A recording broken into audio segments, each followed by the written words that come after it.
So good morning guys, আজকে আমাদের ব্যাঙ্গালোর সিরিজের ডে 3। তো তোমরা দেখতে পাচ্ছ আমরা 4:30-র মধ্যে উঠে পড়েছি, যেহেতু আমাদের 6:30-র মধ্যে ট্রেনের স্টেশন চলে আসবে।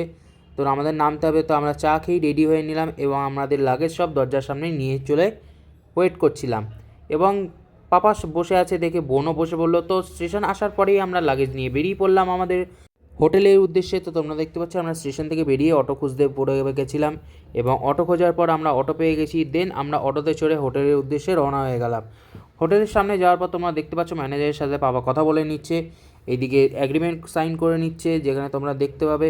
আর এই এলাকাটা তোমরা দেখতে পাচ্ছ যে কটা বিল্ডিং আছে সেখানে সব কটা বিল্ডিংই হোটেল এবং সব কটা রুমই ভাড়া পাওয়া যায়। এবং তোমরা দেখতে পাচ্ছ এখানে আধার কার্ড নিয়ে লিখে নিল আমাদের নাম। তো আমরা লাগেজ নিয়ে উঠে পড়লাম আমাদের রুমে। তো তোমরা দেখতে পাচ্ছ এটা আমাদের রুম, যেখানে আমরা দুখানা বেড পেয়েছি, একটা কিচেন পেয়েছি, একটা বাথরুম পেয়েছি। তো আমরা সকালে উঠেই স্নান টান করে ফ্রেশ হয়ে নিলাম, যেহেতু দুদিন স্নান হয়নি। তো দেন আমরা ব্রেকফাস্ট করে বেরিয়ে পড়লাম হসপিটালের উদ্দেশ্যে। যেহেতু শনিবার রবিবার হসপিটাল বন্ধ থাকে, এমার্জেন্সি কারণেই খালি খোলা থাকে, দ্যাটস ওয়াই আমরা চলে গেলাম হসপিটালে দেখাতে। তো আমরা ব্রিজ ক্রস করেই বাসে উঠে পড়লাম। তো তোমরা দেখতে পাচ্ছ এখানকার বাস কত সুন্দর হয়, আমাদের লোকালিটির থেকে অনেক বেটার। তো বাসে চড়ার পর আমরা বাস থেকে নেমে এখন তোমরা দেখতে পাচ্ছ আমরা ফুটপাথ ক্রস করে আমরা চলে এসেছি এবারে। এরপর আমরা চলে এসেছি হসপিটালের সামনে, যেটা আমাদের মেন রোড থেকে জাস্ট 1 মিনিটের দূরত্ব।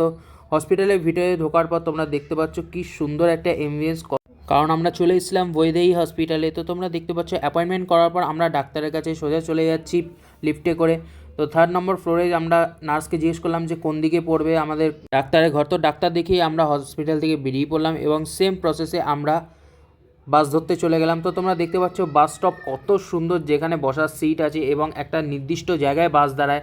তো আমরা সেম বাসে চড়ে কাঠগুড়ি স্টপেজে নেমে পড়লাম এবং তোমরা দেখতে পাচ্ছ পাপা এখানে বাজার করে নিল। বাজার করেই আমরা বাড়ি রুমে চলে এলাম। তো দেখা হচ্ছে পরের ভিডিওতে।